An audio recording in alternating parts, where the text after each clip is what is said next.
Stand by to receive our transmission. Transfer complete.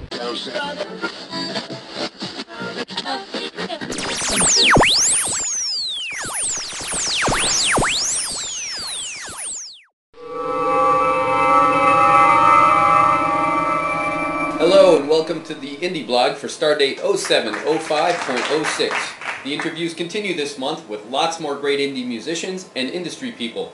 So don't get out of your seat because we're about to leave orbit. It's time for cool stuff. Our guitarist, longtime guitarist, Eric Fletcher, passed away very unexpectedly in May of 2006. We continue to miss him every day.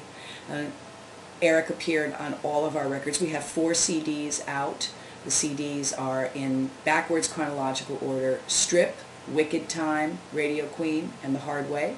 They are available on www.indiegate.com/Christine Ohlman, which is this great website here. You can get them there.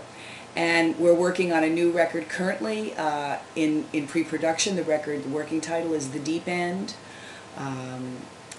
These are songs that I wrote after the loss of my longtime partner, my soulmate, Doc Cavalier, who passed away in 2005.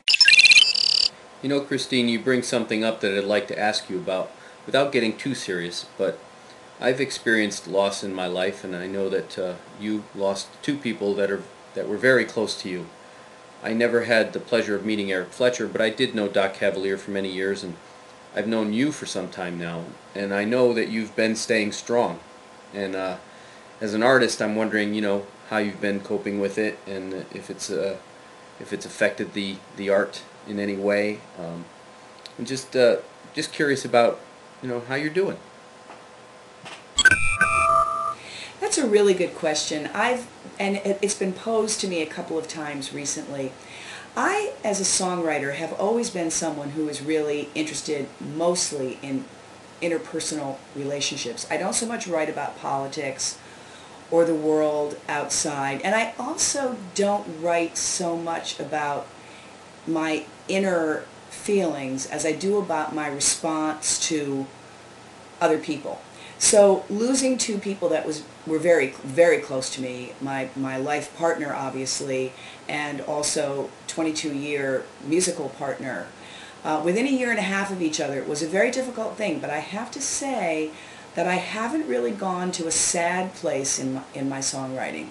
I've tried to instead celebrate a lot of what's happened to me since then, which has been the confronting of a new life and how you respond to that as a woman and as a person.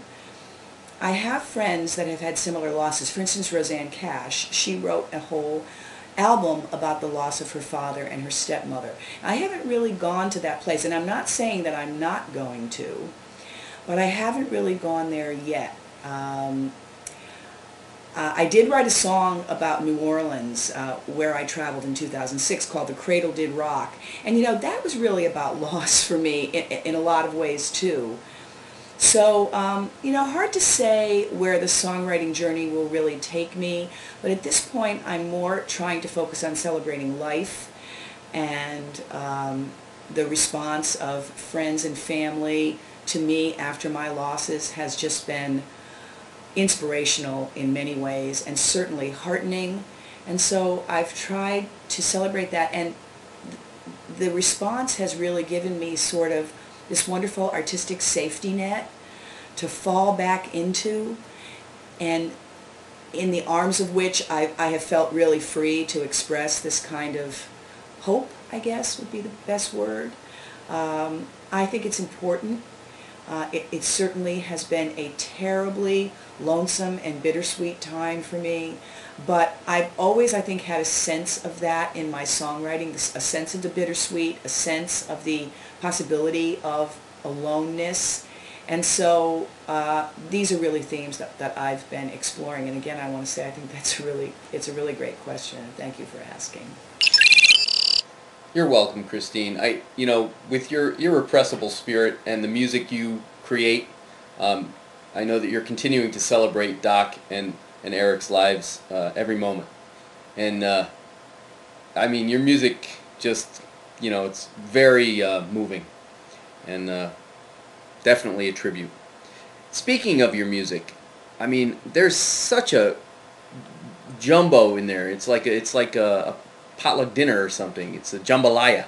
There's a lot of influences in there. You know, Southern blues, rock, of course. Just a lot of stuff thrown into that pot. And I'm wondering if you could delve into that a little bit and describe your style for us a bit more in detail.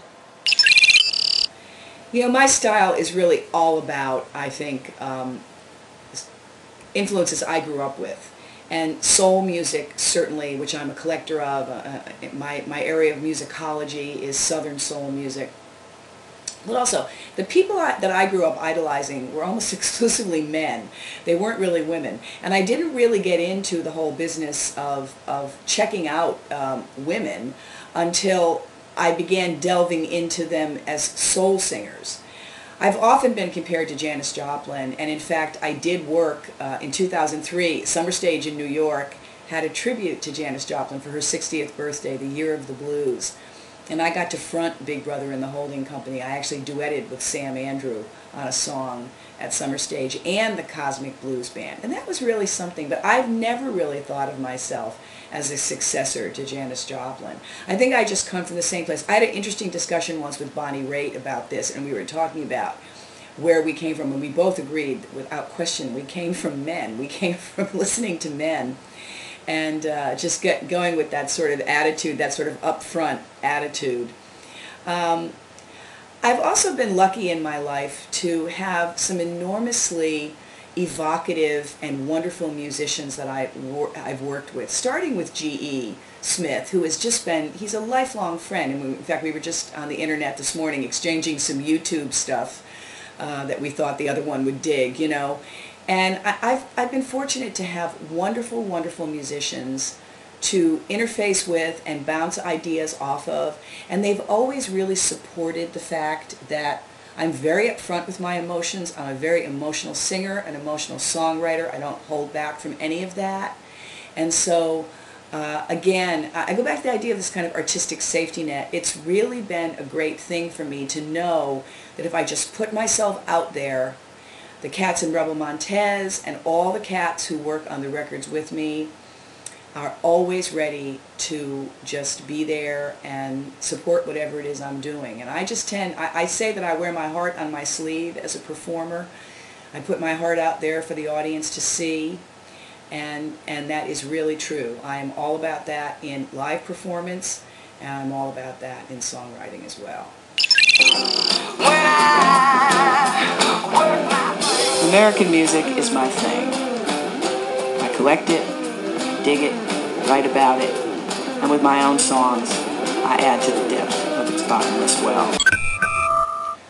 Christine, it's been a real pleasure talking to you, as always, but especially for the IndieBlogg. And I just have a couple more quick questions I want to ask you because I'm a huge Marshall Crenshaw fan. Okay. So could you just tell us quickly how you got involved with Marshall and what it was about? I met Marshall at Toad's Place one night. Doc Cavalier and I went down to see the show, but it goes back deeper than that. Marshall was friends with Cub Coda, and Cub was a rocker from the Midwest that Doc managed for a number of years, and Marshall and Cub had been friends before. So this made a sort of a cool bond between us.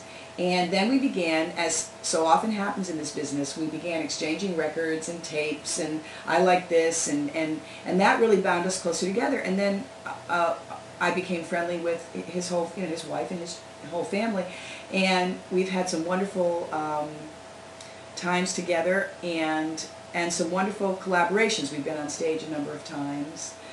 He was good enough when Doc passed away. I produced a memorial concert for him at Toad's Place in New Haven, and Marshall was good enough to come and sing one of Doc's favorite songs. And that's so, awesome. Yeah, it was great.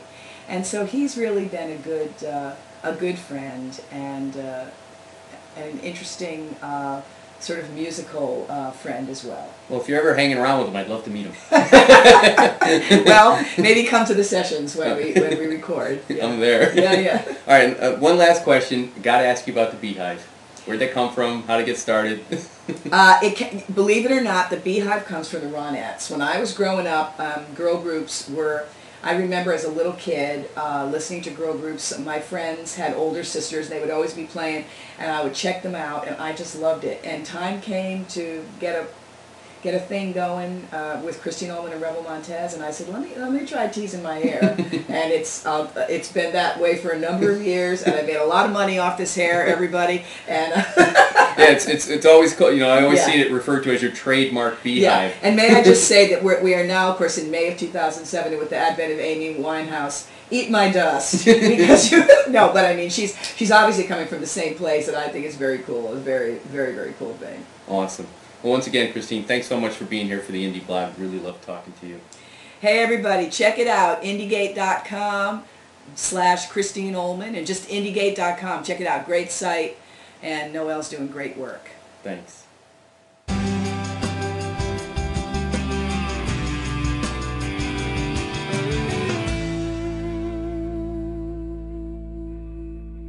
IndieGate.com/Christine Ohlman. CDs and digital singles available. IndieGate.com/Christine Ohlman.